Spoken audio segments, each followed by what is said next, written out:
route, the Kenya Lionesses.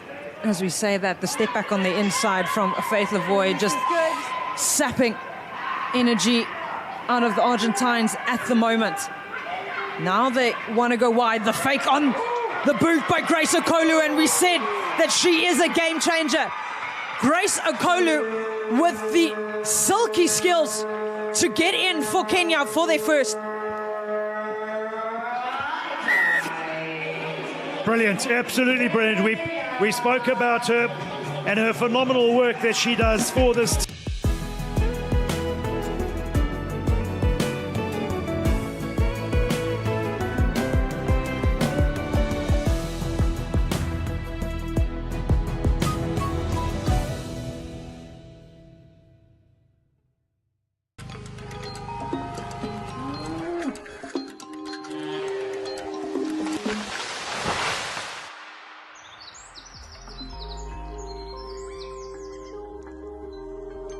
Our world is changing every day, and so should we, for the better. Each week, we tackle the big why, the question that should be on everyone's mind. Why isn't this fixed yet?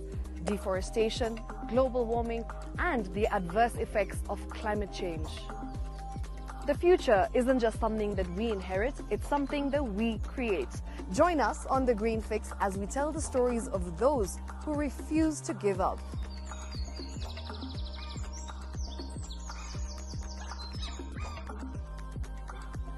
When it comes to fixing the planet, there is no time to waste. Join me, Shiksha Arora, on Thursdays at 9 p.m. on The Green Fix as we look into the big why, you and I.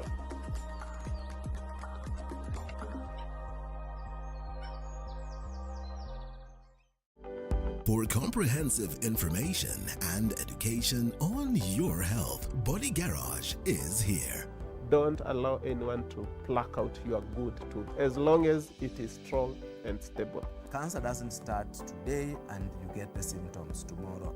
By the time you pick it or the time it is manifesting in you, probably will be there about 5 to 10 years. The eye is the window to the rest of the body. Don't forget to stay hydrated. And of course, you at home do take your water.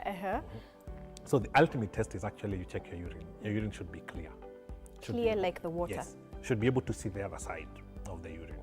If your urine is colored or has changed color, you cannot see the other side, then you have not taken enough water. Don't forget regular health checkups. Early detection saves lives. I want the message be, we can prevent cervical cancer. We prevent cervical cancer in several ways. You have young girls and even somebody who's above that age, you can pay at least every 3 years. Somebody should have a pap smear done. If you are 40, 45, 50, going upwards, once a year, please go see a doctor. Yeah, it's just for normal routine maintenance.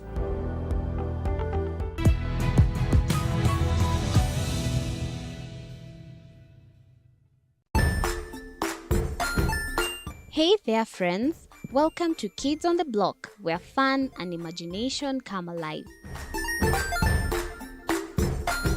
We dive into magical world filled with exciting adventures and awesome friends. What position were you in? I was number 2. What position were you? Number 1. He decided to cross the bridge by his house and look for food on the other side. We're going to do half cup of chocolate chips, and the other one, we're going to do half cup of the blueberries. So, grab your imagination hats and get ready to explore with us. Join us every Saturday at 9 a.m. for new friends, amazing stories, and tons of laughter. Jiunge nasi tunapoangazia safari za viongozi bora.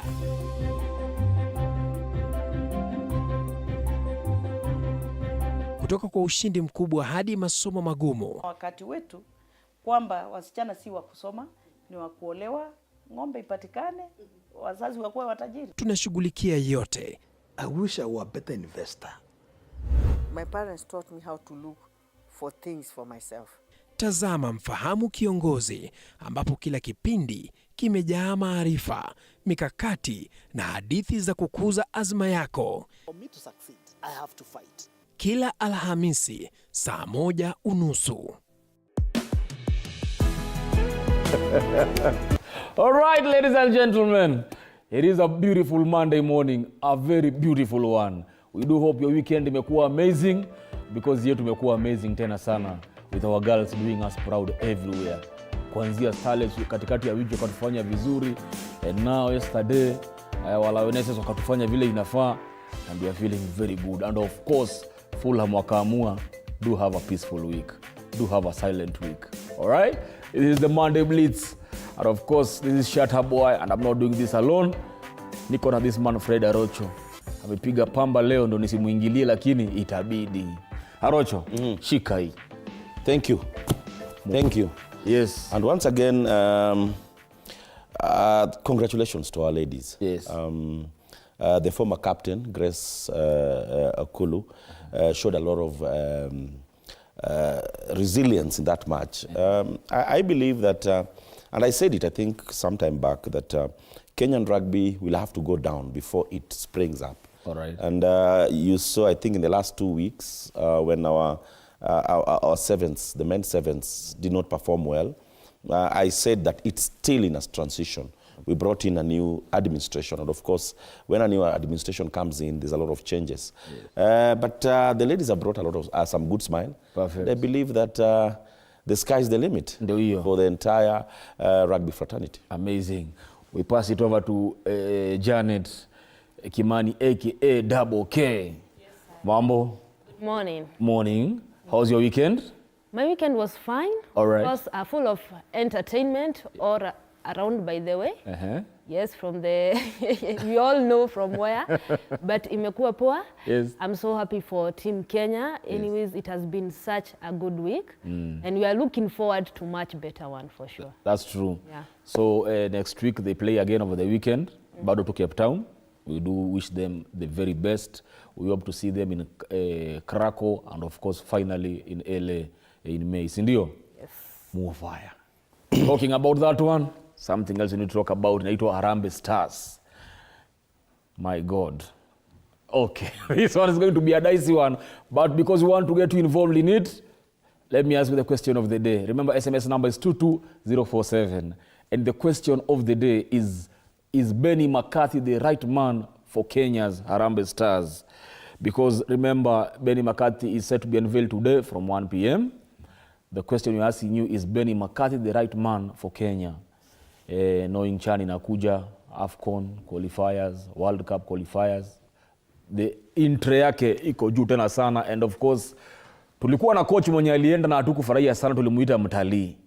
Na Wakenya najua kidogo tu mtu asipofanya vizuri kidogo, that is what you are starting kuita coach wenyu. But I want to start that question hapa kwenye studio. I start with you, Fred Arocho. Well, I'll answer the question in two fronts. One, for you to know who is the best coach for the team, we have to give the coach some time. We have to watch him, how he's going to lead his team to his first 5 matches. But I've done some research on McCarthy as far as his managerial stint is concerned. There's something that really excited me, that in 2021-22 season, he joined Amazulu. And then Amazulu was not really doing well. And he pushed Amazulu to their first ever Champions League encounter. The team finished second in the DStv Premier League in South Africa that season. Then subsequently, they went to the Champions League. They moved to the group stage. It's something that has never even happened in Kenya. We've never had a club that has played in the Champions League group stage. But having said that, I think we just need to see his first performance. We need to see him. I think the first match will be against Gabon, if I'm not wrong. And I believe he has some time between now and I think around 20th. That's when we'll have our first match. I think we'll be in, if I'm not wrong, we'll be in Côte d'Ivoire. And then 4 days later, we'll play in Nairobi.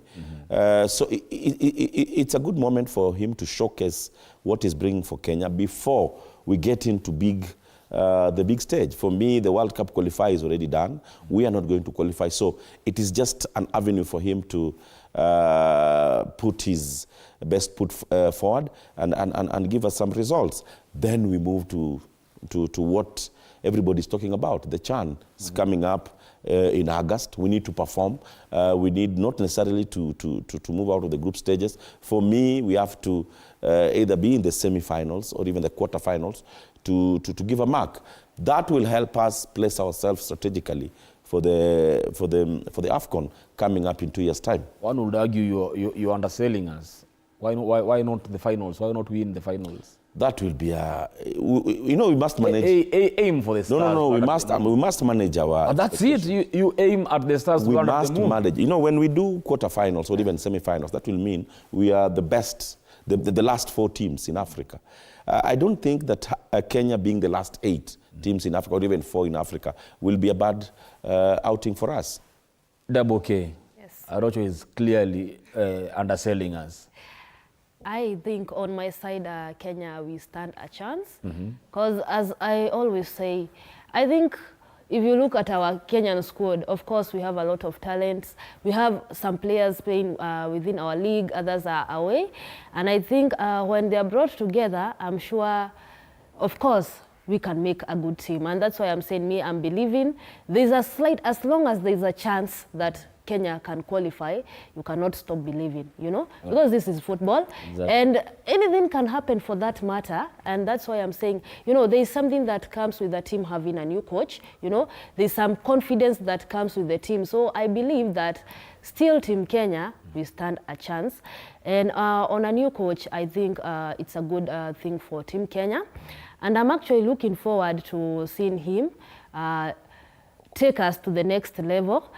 Considering our last coach, Engin Firat, yes, we didn't manage to qualify, of course, for the AFCON, but I think we stand a chance.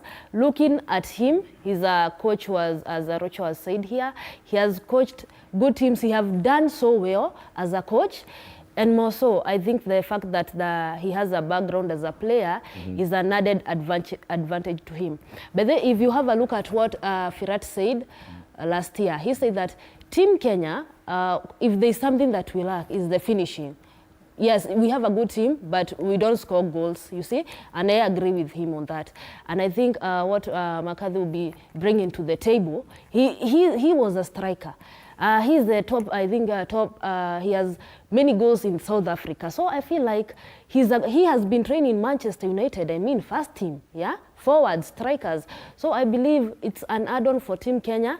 Looking at his background as a player and as a coach, I think this is we have got it this time around, and I hope we give him time, we give him space, we give him time, achague timu yake, tusimforce on issues, nini, let him come and do his thing, and I'm looking forward for Team Kenya doing it.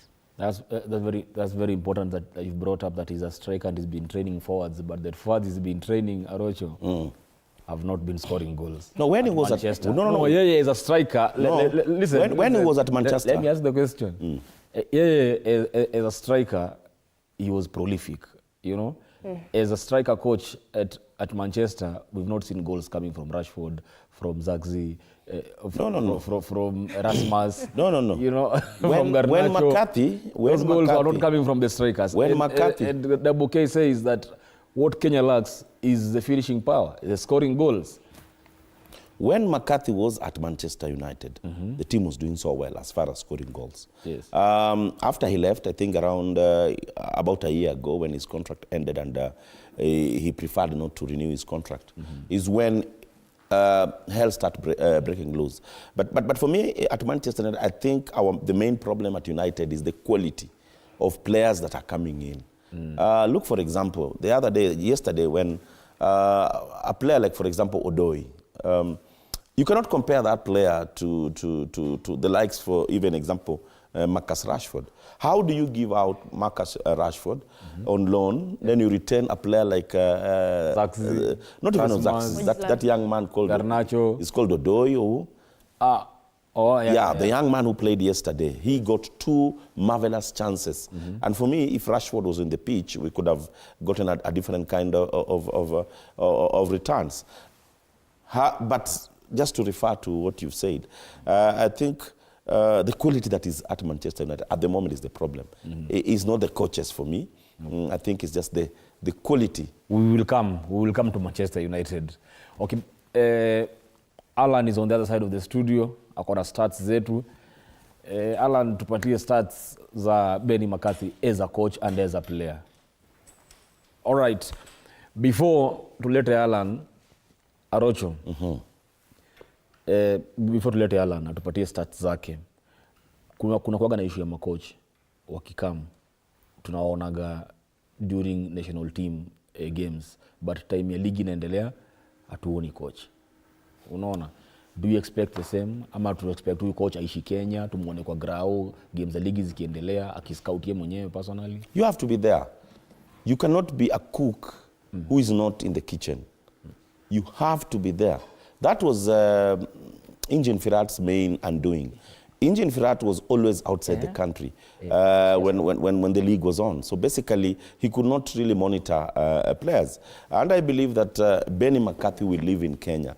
You have to be in the kitchen to cook. There is no way you're going to tell me that you're going to cook through the phone or through remote. There is no way. A good coach will have to avail himself, go to all these league matches, because players do develop with time. So you just have to see. For example, if he picks his team that is going to play in Cote d'Ivoire, I think on the 24th, we are playing in Nairobi, the 20th will be in Cote d'Ivoire. You have to assess these players. You have to be checking on these players, their progress, and all that. And basically, soccer is not an event. Soccer is a process. It takes time for you to know Shatter Boy. How does Shatter Boy react when there's pressure? And most of these coaches that come to Kenya, foreign coaches for that matter, they only watch players during their matches. You understand? It's very unfair for a player just to watch him during matches. You need to watch him during the league when there's least pressure. You need to transition to friendly matches where there's medium pressure. And of course, during the matches when we expect high pressure. True. You raise a good point. You've said, if you are a cook, unataka kupika, ni upike tuone ukipika. Let us watch the cook, alafu sasa turudi, we proceed. Kenya's football ambassadors who carry the hopes of millions, Harambee Stars, will be hoping to turn the tide around with the appointment of a new head coach, South African Benni McCarthy.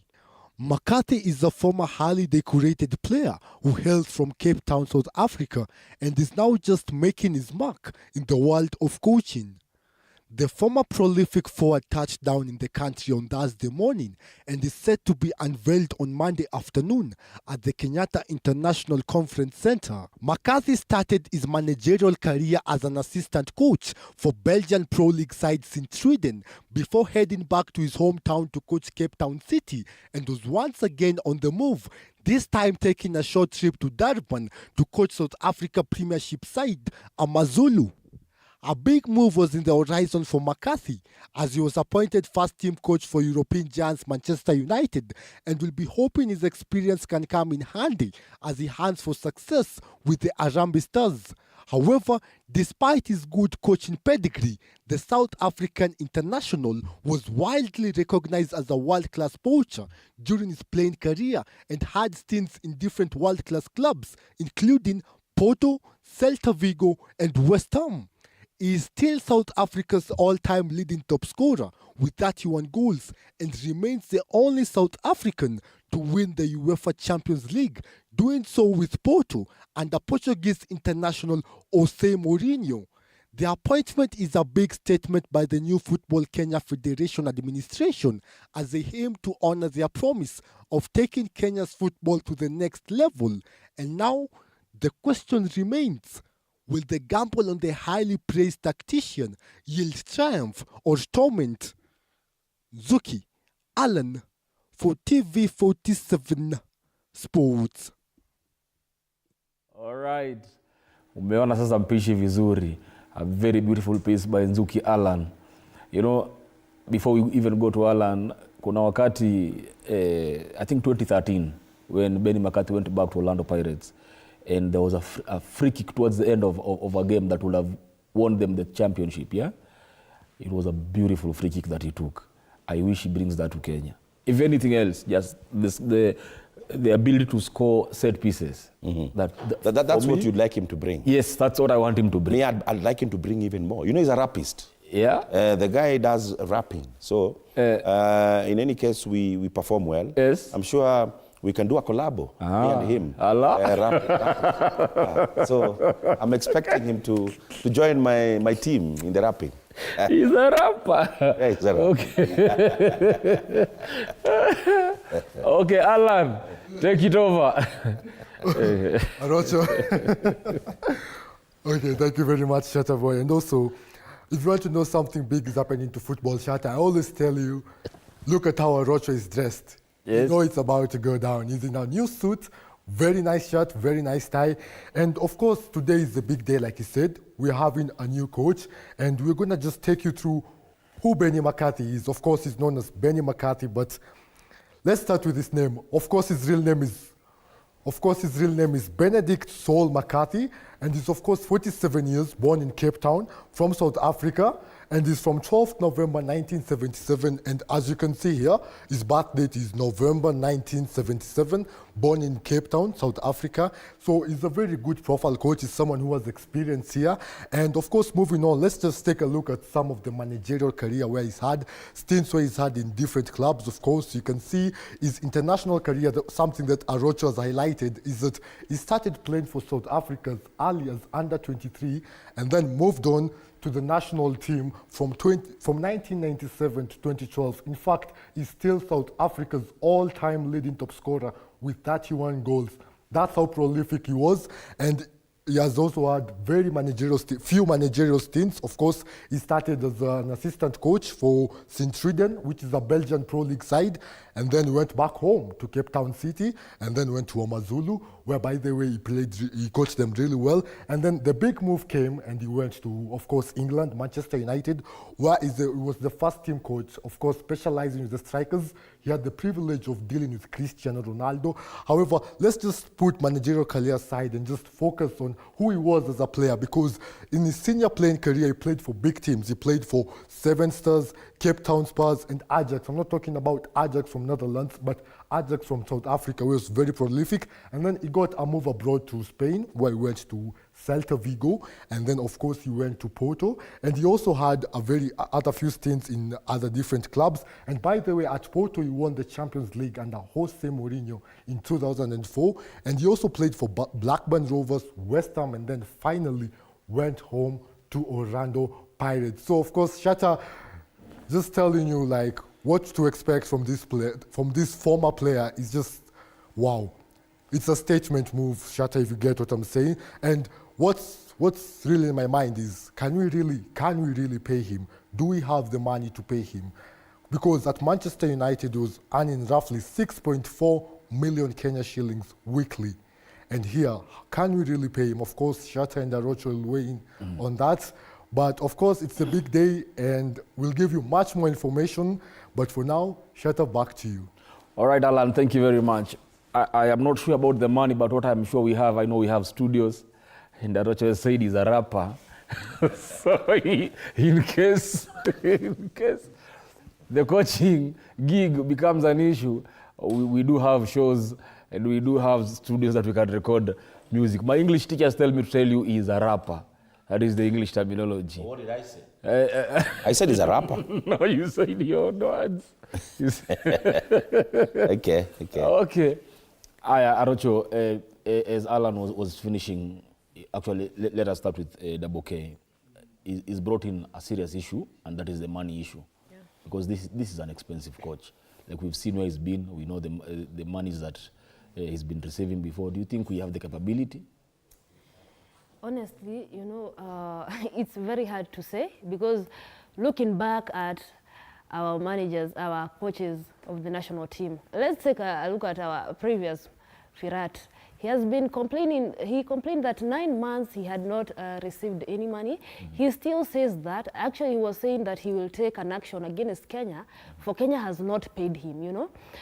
But I think when FKF went ahead and gave McCarthy the job, definitely they knew about the money and they knew that he is coming and he will be earning. So I'm quite sure they have budgeted and they have seen, yeah, it's possible, we can afford him. So I would just have to keep the faith and believe that they have got a plan. But I just hope, first, even we are not sure kama ata Firat ashamaliziwa yake, you know. As we move to the next one, I just hope we are prepared for him, because we are not paying the coach is frustrating him, by the way. So as Team Kenya, I just hope, because we are the one who went ahead and poached him, we are the one who went for him. I just hope there is a way that we can pay him, because yes, he is expensive. We have seen what he has done. So let's just hope they went ahead to look for him, that they have a plan of, to pay him. That's true. Arocho, we've had 2 coaches take us to FIFA, wakiclaim pesa yao. There's McCarthy now. Tumesikia rumors za hiyo 8 million. Unaona kama tutajiweka aibu tena? First and foremost, I want to debunk that statement. Guys have been talking about 8 million. Surely, that is quite outrageous. Yeah. It's not true. I confirmed the same yesterday. Yes. But going back to the 2 coaches that you've referred to, that you is mentioned something that's an exclusive for us before you proceed. Yes. Tell us how much. No, the figure is not 8 million. Yes. You know the right figure? No, I don't know the right figure, but it's not 8 million. I think whoever did that was just being ambitious, over-ambitious, if I may use that word. But the 2 coaches that you mentioned that have not been paid, I think it's the way the federation was being handled. For me, it was a very haphazard way of handling coaches. Because look at the first guy who took us to FIFA, that is, no, not Minye, Adel Amrouche. Adel Amrouche was sacked because of carelessness in the previous administration. All right. You know, when Nick Mwendwa came into office, Adel Amrouche's contract was still running. You cannot just wake up and sack someone. You know, and that's why you see the handling of Firat is somehow professional, and that's why you don't hear a lot from that issue. The current office, I believe they're handling things a bit more professionally, and that's why you're not hearing a lot of hues and cry from the coach. Yes. I still believe, and I want to be quoted, that Adel Amrouche issue was a scam. Was a scam because I still believe that somebody benefited from that deal in this sense. FIFA sanctioned Kenya with a fine of 52 million. They awarded Adel Amrouche 52 million. Then FKF, in their wisdom, or lack of it, if I may use that, appealed against that ruling. How do you appeal against a ruling that all the contracts are there, all evidence are there against you? What do? You talk to the coach and have a payment plan. When they appealed against that ruling from FIFA, FIFA added us a fine of 60 million. You know, it's quite outrageous, Shatterboy. Yes. FIFA gives Adel 50 million. You appeal, he's given 112 million and added 60 million. So for me, that was a scam. Some people benefited from that deal because I cannot understand how you appeal to pay more money. But moving away from the 2 coaches, I still believe that this is a very good decision. Yes. We have the quality. In soccer, at times it's just about somebody to turn around your way of thinking. And that's what Fabish did when he came to Kenya. Fabish was not that outstanding as a coach. Fabish was just a motivator, somebody who came and turned the way we were reasoning football-wise in the country. And I believe that Benni McCarthy is somebody who can do that. We just give him time, yes? It's just a matter of time. Double K, what is it that would want this federation to do differently from the previous regime in terms of handling the national team coach? One thing I think that the coach should be left to make decisions. Don't make decisions for the team. Don't go selecting players for the team. You know, we have seen claims that a certain coach has done this. That is one thing I hope it will change, because he's a coach. He has his team. Let them do their work. You know, don't interfere. Yes. Because he's a coach, he knows what he's doing. That is one thing. And the other thing is that I hope that we give Team Kenya the support. Of course, we have seen, we are playing our matches away. For the first time, finally, we want to see our team play in Kenya. Our home matches should be home matches, you know, because that is a support that I think the previous coach also complained that the team was lacking, you know. So I'm looking forward to seeing Team Kenya play in Kenya. And of course, we can do it. You know, Kenya, we have a lot of resources, by the way. It's just that there's no transparency about them. So those are the things that I'm hoping will change. And me personally, I don't know. I just feel like this is a good thing for Team Kenya, yes. Kweli. Yeah. Arocho. Just to add on that, before you give me my other question, I think the government is deeply involved in this. The previous coaches, I think the government was not involved. Okay. Because when you involve the government, they'll give you a guarantee that they'll be paying the coach. All right. But the previous coach was hired, then that's when we approached the government. It should be the other way around. Before you engage anybody who will be getting money from the exchequer, Yes. you need to engage the government and make sure that the government understands. Yes. Do you remember the former CS saying that he's never even seen the contract? Yeah. You know, I cannot pay something that I don't know. So I believe that Mariga and Hussein have involved the government fully in this contract so that there'll be seamless payment, not the issue of each time talking about payments of coaches. All right. Let's talk about our ladies team as well. They went to Tunisia and they did us proud. We were to play again in October. I saw you were very happy. No, but opposed to the shut up, boy. No, you need to tell Kenyans. But use the right words. But I'm congratulating you. No, use the right words. No, what have I said? No, you've not added what needs to be added. You wait, I finished. Whatever. No. You were very happy while watching the game. I'm sure you're not going to mention what I did. Listen, I am saying I saw you very elated watching the game as the girls won, and I was happy that you took your time to watch and celebrate the girls. Don't you see? He's not talked about what I did. I did a post immediately. The team picked a draw in Kenya. Yes. And whatever I highlighted are the very things that the coach corrected in Tunis. Yes. Teresha, the lady who I mentioned and cried loudly, why was Teresha not playing? Teresha scored the goal. You know, I might not be a coach, but you know, I've done this thing for so long to know where we were wrong. The coach in Nairobi did not employ our full power. We did not put everybody that we needed that pitch. But we've just said here, but you at Double K have just said here right now, let the coach do the coaching. We will let you do the coaching. Let the coach do the coaching. Did you not say that? We will let you do the coaching. You said, let the coach do the coaching. As long as the coach is doing the right thing. The right thing. Yes. You know, Shutterboy, there's the norm. Did we qualify? Yes, we qualified. And is it that but right without Trisha on that pitch that day, you could have not scored that goal. Look at the way Gentrix played. Gentrix played 3 minutes in Nairobi. Yes. I like the fact that in Tunis, Gentrix played for 45 minutes, and she almost scored. You know, football is not rocket science, where a scientist will sit and just lecture you. You know, as a scientist, if he's lecturing me, I'll just watch him because I don't really know what he's talking about. Yes. But in football, what you say, we all know. What you do, we all know. What you don't do, we also don't know. So I had a post a few hours of that match.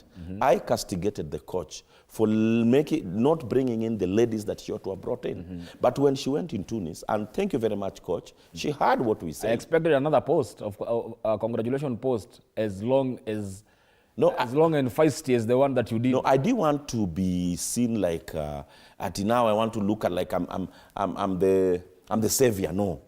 Once we had won, let's put everything behind us and look at the next match. Right. Let's look, you know, at times you follow the squirrel and forget the antelope.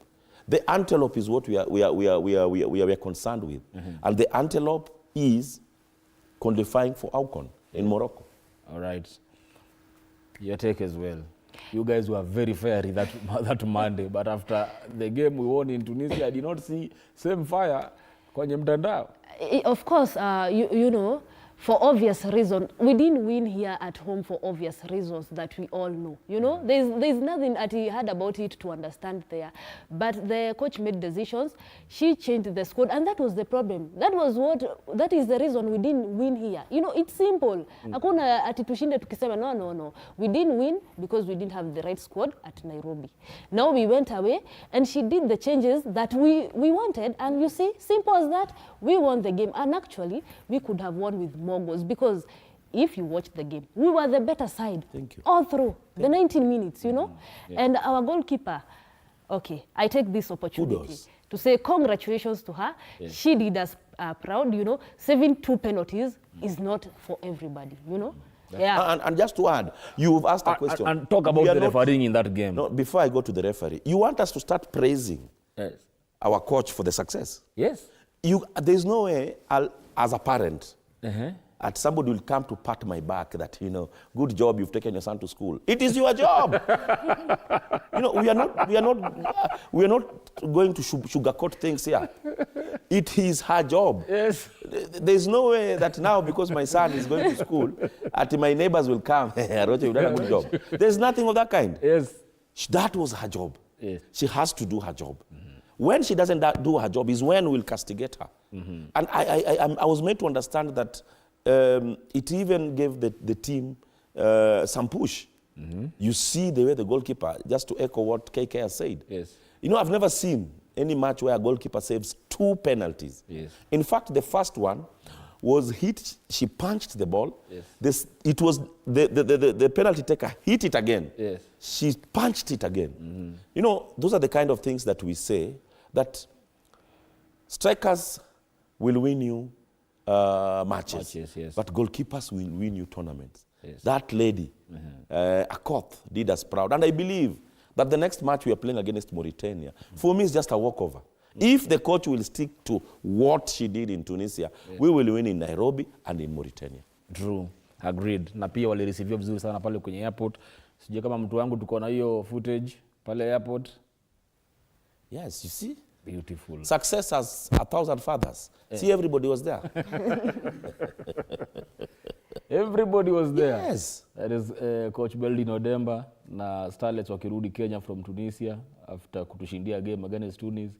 However, the referee wanted a different result from what we got. No, I don't think the referee was bad. The second penalty was not a penalty. No. We were just having a lot of expectations. No, that second penalty was not a penalty. I was watching that match in a joint, and guys were not watching it. I was watching it on my phone. You know, I was making noise, and guys were wondering, this is a madman. I tried to convince them that we could screen it on the main screen, but unfortunately they could not listen to me. Yes. But all said and done, you saw my reactions. Yes. You know, when we win, don't you see the drums and all that are there? But someone is asking why are the celebrations though? No, but have we qualified for anything? No. We did something that was not expected. It is the very first time in 27 years that we've won an away match. We've never won an away match. The Kenya national lady team. So for us, it's joy to have won and look at the fact that in Nairobi we never scored. But there we scored a brilliant goal. All right. Yes, so why shouldn't we celebrate? You know, people will not even dictate how we celebrate. Yes. Let us be. Let us Kenya be Kenya. We are celebrating, and for us, this is a very big win. That's very true. Congratulations to the girls. Now I want us to switch gears to Mashemeji, and I've been calling it the Mashemeji shame. You know, it is not possible that the Mashemeji derby cannot be played in Kenya. You know, rather it cannot be played anywhere, because it is 5 days to the game, or the game will be in Kasarani. 4 days to the game is in Nyayo. 2 days to the game, I think we will go to Tanzania. 1 day to the game, I think we will go to Uganda. There is no game, you know, and this is the second time it has happened that the Mashemeji derby has not been played. What way forward for FC Leopards and Gor Mahia? I don't want to really blame the government. Because look at, for example, in Tanzania, a team like Simba and Yanga have their own stadiums. You know, we like blaming the government on everything. On this one, I don't want to blame the government because you as a football club, you need to have your own stadium. At least somewhere you can call home. And that's what we are lacking in Gor Mahia and FC Leopards. They have brilliant leadership, but what do you have to show? They need, clubs in Kenya need to start thinking about developing themselves. And that's where stadiums come in. But, you know, KK, it is not a mean feat to set up a modern stadium currently. Does it make economical sense for a team like FC Leopards to build a stadium? You look at teams in Europe, for example, AC Milan, Inter Milan, they don't have a pitch. They share one pitch that is owned by the municipality in Italy, you know? Yeah. So would you say then Gor Mahia or FC Leopards should undertake the expense of building their own stadiums? I think that is long overdue. That is something that should have happened a long time ago. Looking at the both clubs, here ni clubs zimeanza juzi, you know, that should be part of the plan. And come on, look at, we have a team like Murang'a. We have Shabana. You want to tell me like Gor Mahia and AFC Leopards can't meet? And those are the two big teams in Kenya, you know. I feel like it's quite a shame. And the clubs, yes, even me, I'm backing Arocho on this. They should be accountable for not holding the games. We should not be depending on government for everything. That is a club, they have supporters, they gain revenue, you know. It's about just planning. I know it's not simple, you know, building a stadium, it requires a lot of money. But as long as there is will, there is a way. So I just think it's up to them. Gor Mahia, they should do something about it. It's so unfortunate, you know. That derby is the most, you know, ata ndio maana, you see, Tanzania, they are far much ahead than us. Why? Because of these simple things. Sai at derby will have to wait yet again. It's so unfortunate. And I think the clubs, they can, if they want to build a stadium, they can. Arocho, that's... Shata, we're just procrastinating. You know, the first leg was not played. Yes. Because there was no where to be, the game to be played. We have not played the second leg. But yes, it's a very expensive venture to have a stadium. But why don't we start? You know, at least you need to have somewhere to call. Now, these 5 steps are ours. This is where we can put our anything that we have. And then there was another discussion there some time back where they were talking about the government had provided some land for both Gor Mahia and FC Leopards, and Shabana was also roped in. Yes. What has been done about those the field that was allocated to these teams? Guys, there is no way everything will be done to you. And someone was blaming the government. Yes, government will take some blame because our stadium have been stagnating for some time. But I think in the next 2 or 3 months, before we have CHAN, the stadiums will be ready. And what really amazes me, Shatta, is not the fact that we'll have CHAN. For me, CHAN and AFCON is not my real catch. My real catch is the infrastructure that will be left. Yes. Nyayo will be magnificent, the kind of changing rooms, the toilets, the kind of sitting area. You know, Nyayo has just been blocks. But now each and every sitting area is there's demarcation, there's numbering. So the infrastructure that will come with the development or once the stadium are done is what, for me, is the big catch. The clubs in Kenya who are really suffering at the moment. Look at what is happening with the likes of KCB. We are playing in Murang'a, about 100 or so kilometers away from Nairobi, where our fans are. Look at the fact that Gor Mahia matches, most of them are played in Machakos. So once these 2 stadiums, or these 2 facilities will be ready, I think 3, even Jamhuri Stadium will be ready, then the football fraternity, other than watching AFCON and CHAN, will be having a state-of-the-art infrastructure for us to enjoy. True. What makes Mashemeji, why can't it be played maybe at Ulinzi Complex? I think we've not been thinking outside the box. You're right. Look at the fact that Leipzig has a stadium of about 12,000. It can hold only 12,000. Yes. But when Leipzig is playing Bayern Munich, who has about 70,000+, their match is played at Leipzig. Yes. What they normally do, first of all, you increase the tickets, the rates you charge for the tickets. So this match can be taken to, for example, Machakos, good security. Then if the match was 200 shillings, then you push it to 1,000 bob. You get few but quality fans to watch that match. The other option is playing without fans. But that one is somehow, it will be punitive. But that is punishing your fans. Yes, not necessarily the fans. For me, it's the clubs. Because this is a revenue stream that will help them pay their players. So I think as a federation, as a government, they need to sit down and say, okay, this match is going to be played at Machakos. This match, Machakos can hold 2,000. We are going to allocate only 2,000 tickets, and each ticket is 1,000 bob. You get, if you want it, buy it. If you don't want, stay at home. I think Dandora can hold 5,000. I think Dandora is, okay, the surrounding within Dandora is not really conducive for such a match. Look at the fact that Dandora is just within the estate. For me, it's not really placed strategically for such a big match. But if you take it to Machakos, look at the stadium at Machakos, it has some space where you can operate in any case there's danger. Do we keep postponing this game, or do we play it in the available pitches? I think it's high time the game to be played, and I back what Arocho has said here, because at the end of the day, the match has to be played, you know? Season itaisha, and you are still waiting for the match. And we cannot play at the game in Uganda, Tanzania. That is so, I'm ashamed that we can even think about that. So I think they decide, kama mbaya. They decide either they go players play without fans, or they find another way, because I don't see, and I know the reason why maybe we don't want to use the stadiums. Yes, there is renovations and everything, is because fans, number one, it's just a new stadium. You know, you are not sure that the stadium will be fit after the game. You know, that is one thing. Because Mashemeji Derby, fans are not, there's always that hype, and it doesn't end well. And another thing, by the Shata, you said about Milan, I don't think it can work in Kenya. There's no way Gor Mahia and AFC Leopards can come together and say, let's build a stadium for both of us. It cannot work. Why? Why can't it work? Why not? I don't think it can, because I don't want to put it in a bad way, but I don't think we have those standards. Even the way people reason, I just feel No, KK, I beg to differ with KK. It can happen.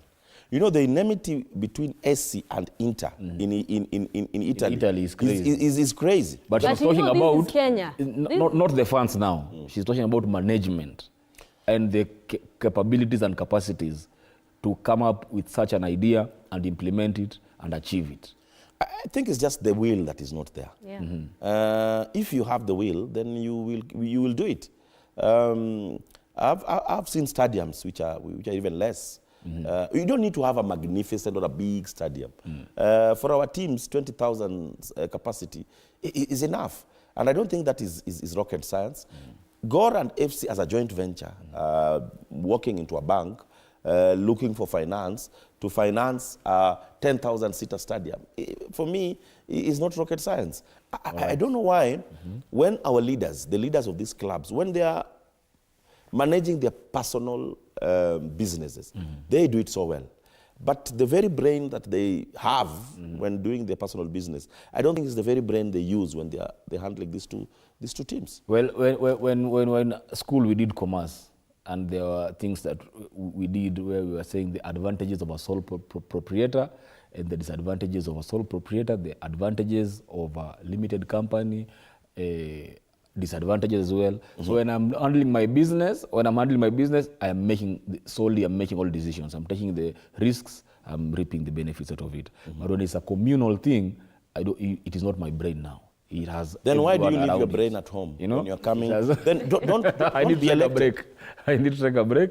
We shall come back. But before we take that break, give me 30 seconds. I tell Arocha something. I always give this example that when you look at a horse, you'd say it was an artist that built a horse. He drew a house. He has a beautiful animal. But now you look at a camel and you see this is a community. This is a committee that sat down and said, weka magoti nyuma ya mguu, weka hump mbili. You know? Let's take that break. We shall be right back. Keep it.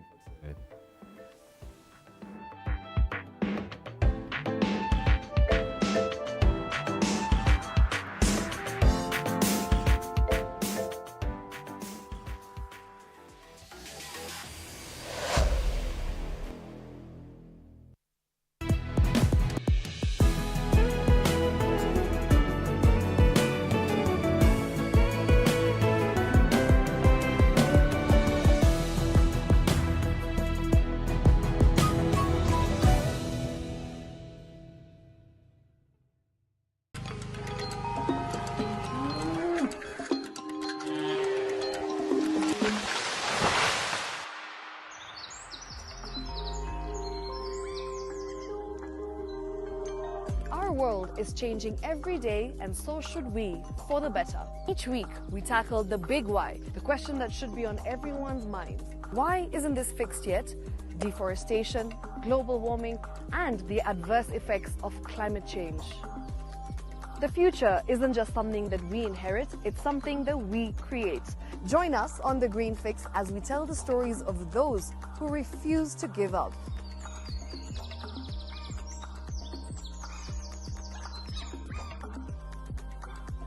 When it comes to fixing the planet, there is no time to waste.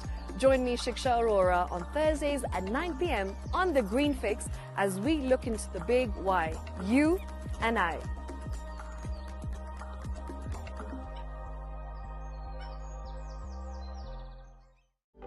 For comprehensive information and education on your health, Body Garage is here. Don't allow anyone to pluck out your good tooth, as long as it is strong and stable. Cancer doesn't.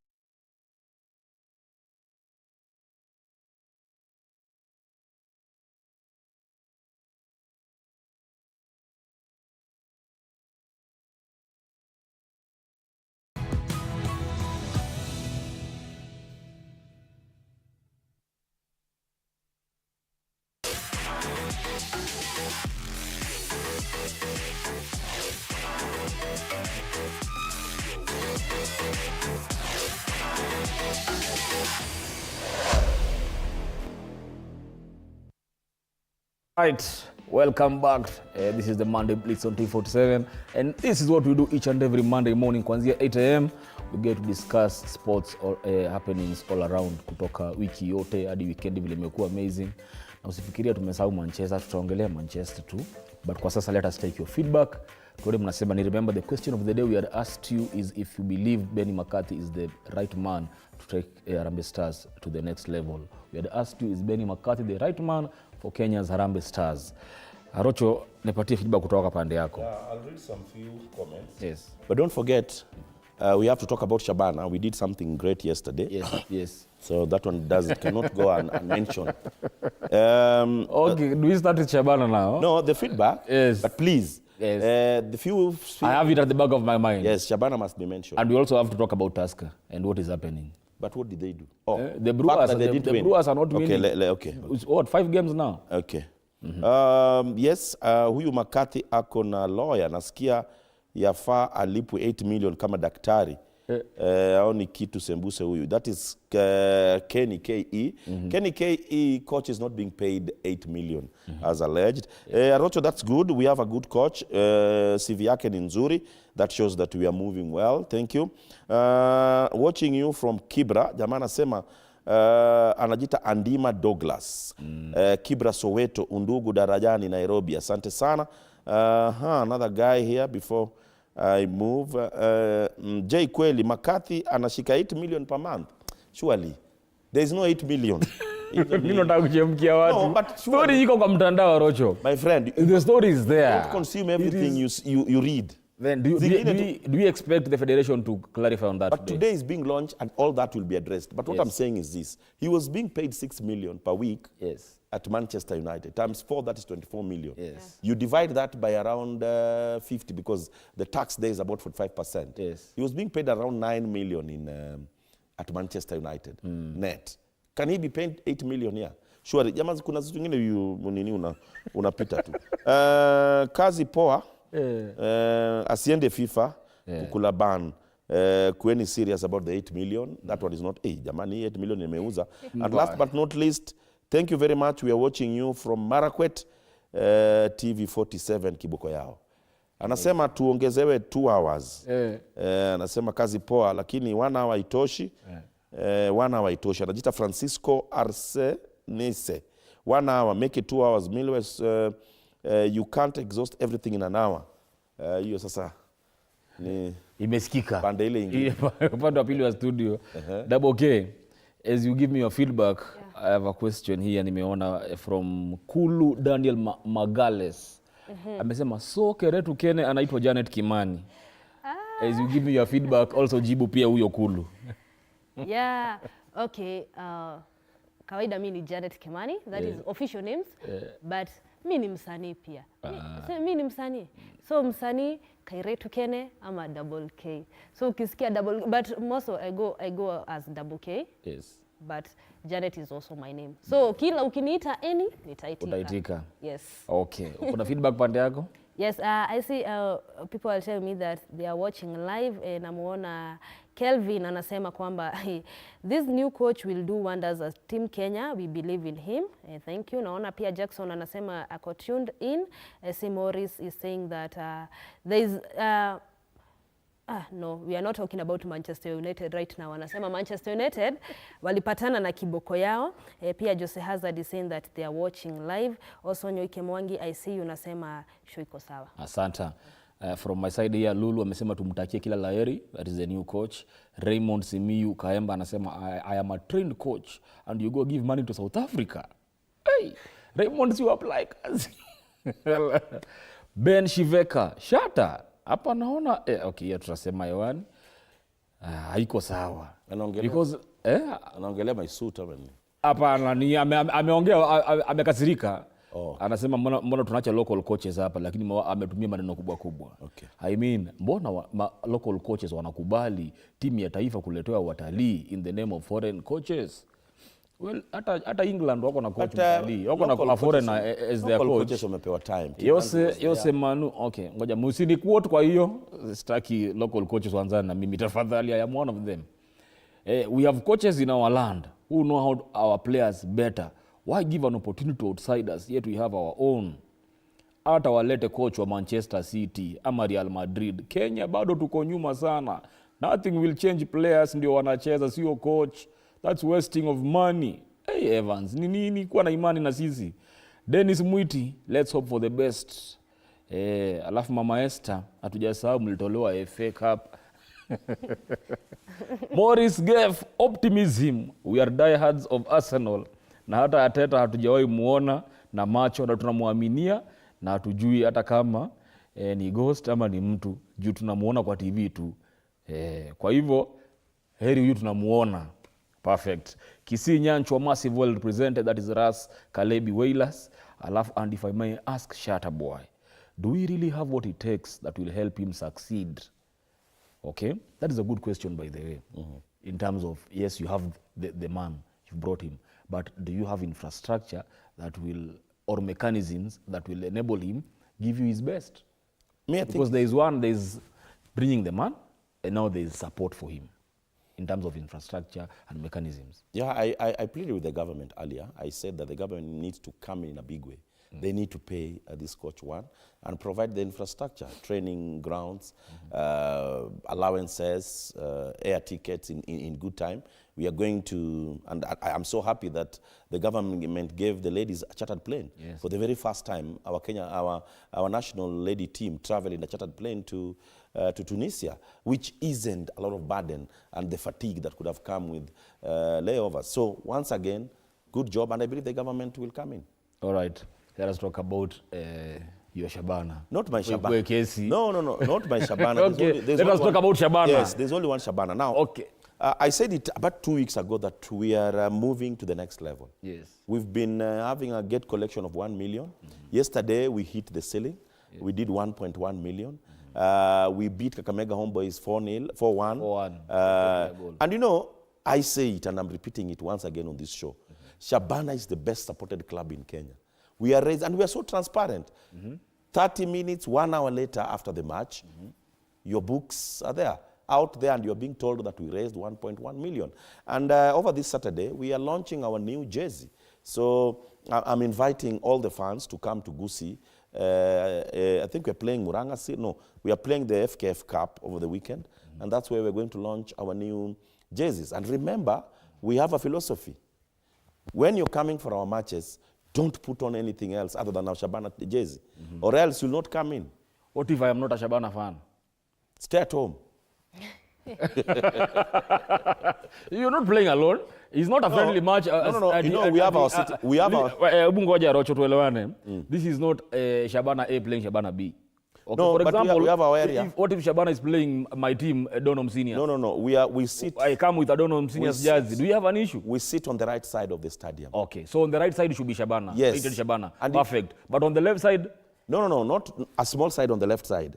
A very small side, because we'll cover the entire stadium. What I'm trying to say in a nutshell is that if you are playing, for example, Madare, they put on their yellow jerseys. Yes. They can come in. Perfect. But you're not going to come sing with us in jerseys which are not Shabana. Agreed. On that one. And last but not least, there is no team. I've said it. Yes. That is going to pick a point in Gusii. Yeah. No. Tunasema hapatoki mtu Gusii. Ama pointi. Hapatoki mtu, yani ukitoka pale, we are done with you. All right. I usually mngekuwa mnasema hivyo mkiwa top 3.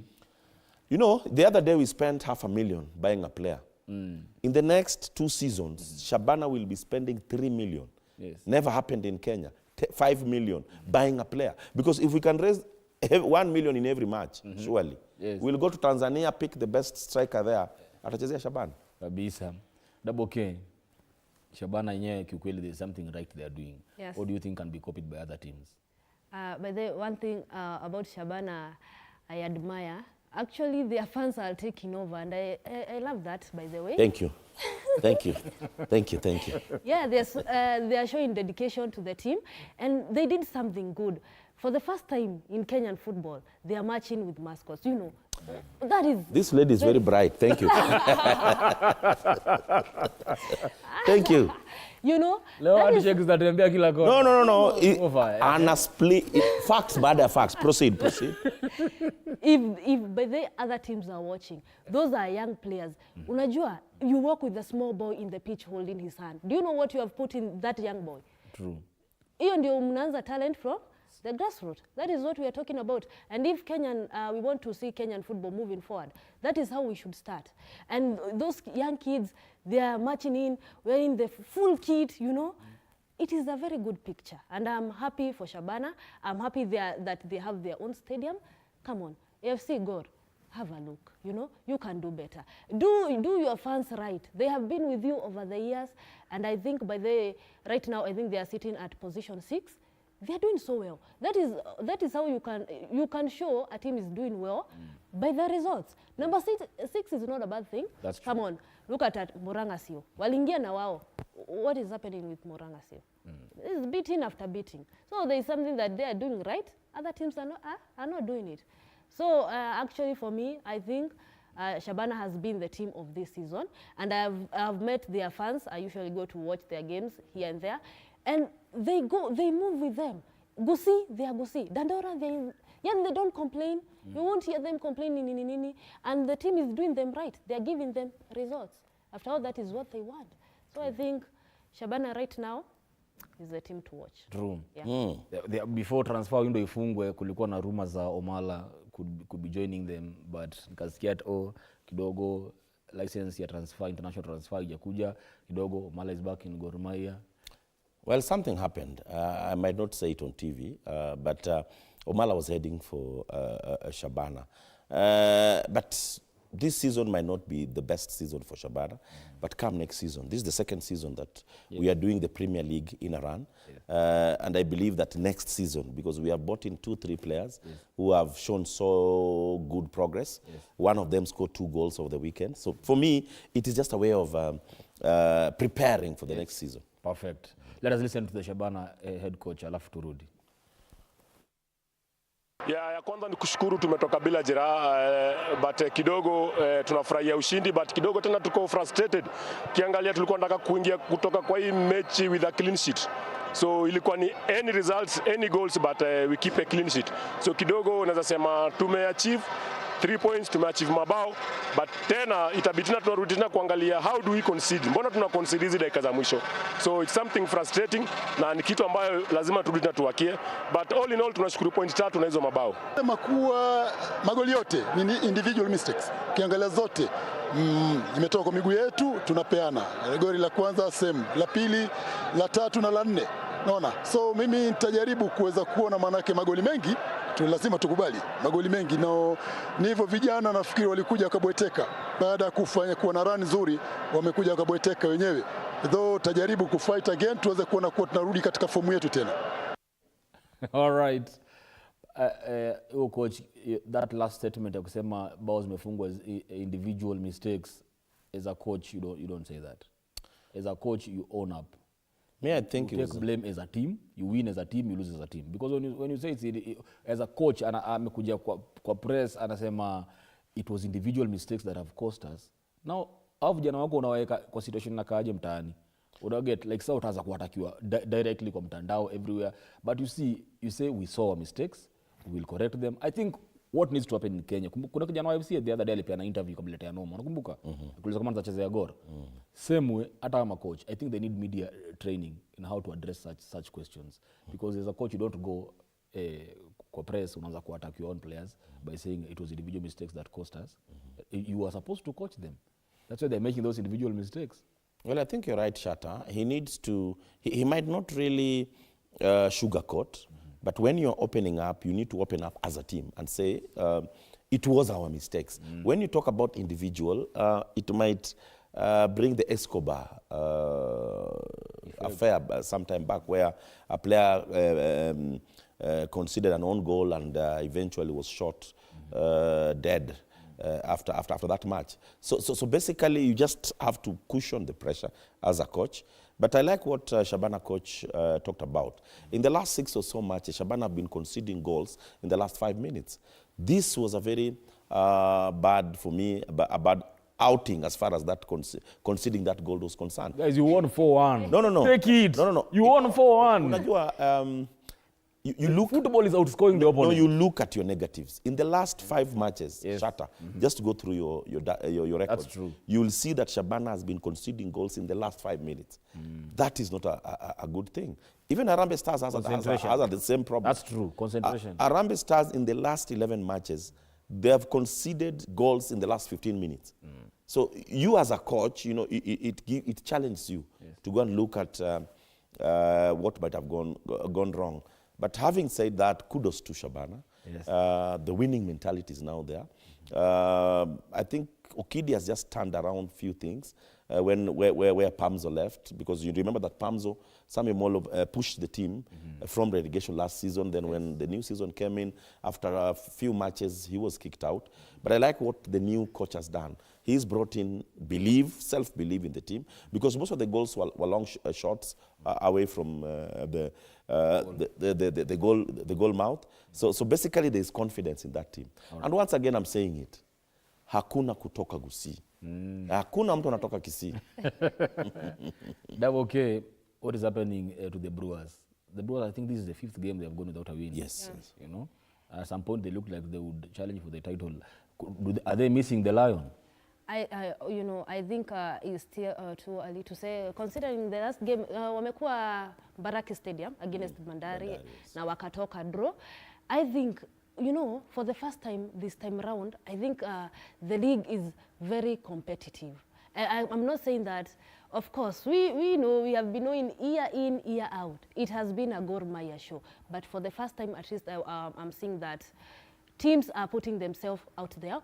And I think the likes of Tusker, KCB, Police, they should take advantage of the fact that Gor Mahia are having slip-ups, so that we want to see, we can't be at every season, we know hii ni ya Gor. Season hata kianza utasikia watu wa Gor, hii season ni yetu bana. We are winning, I just hope they work on their mistakes, they correct their mistakes.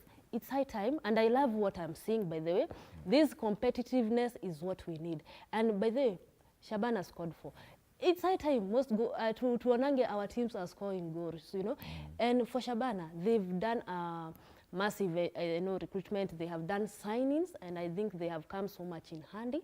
So other teams emulate. If a team is doing better, emulate, Yeah, but right now I can say that I just love how the league is going, If you look, we are seeing it's just a difference of 1 to 2 points, and that is how we should be. It should be a competitive league. It's not supposed to be at its Gor Mahia or throw, Yes. So right now I can say, so far so good.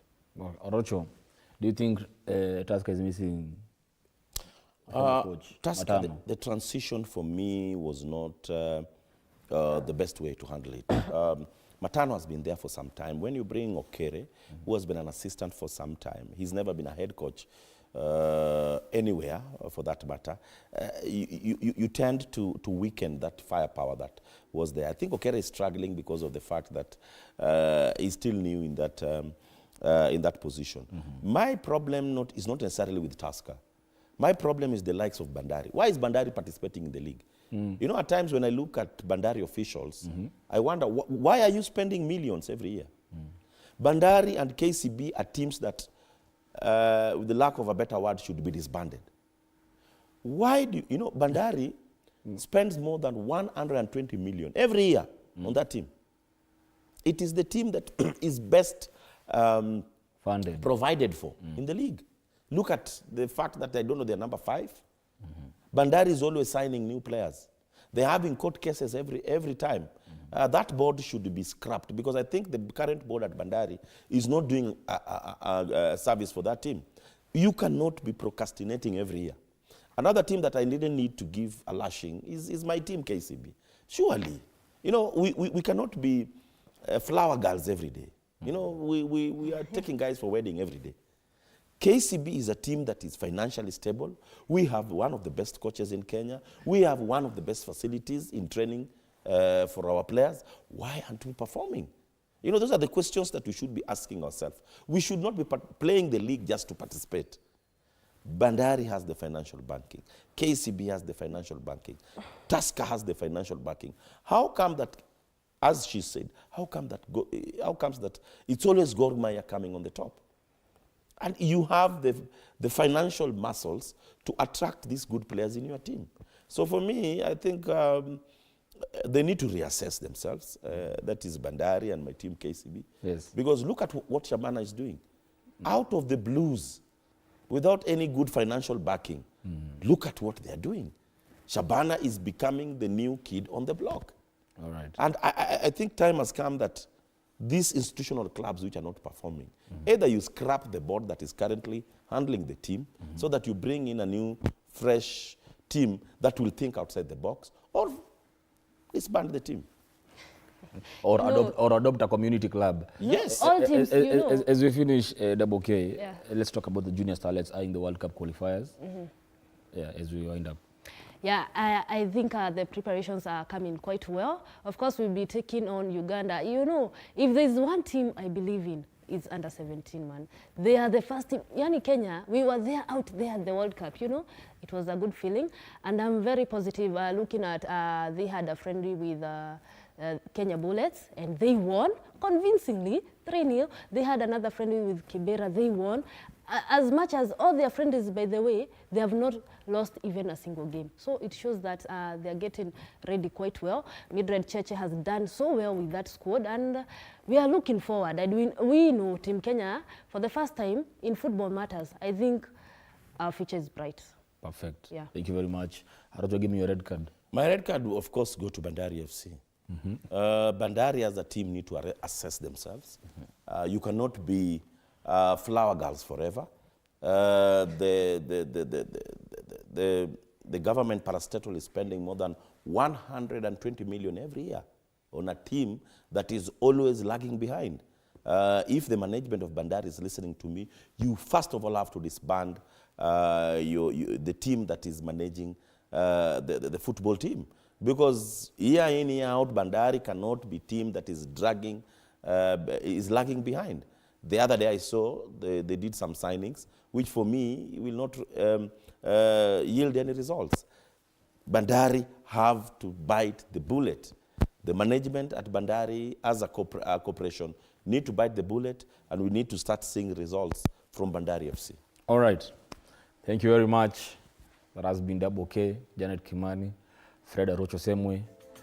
For me, kwenye punch yangu, nataka kuuliza watu walisema wanashinda Europa na FA Cup. Sauti yuko nyuma iko aje? Bado Europa na ni hii wiki mnaitoka.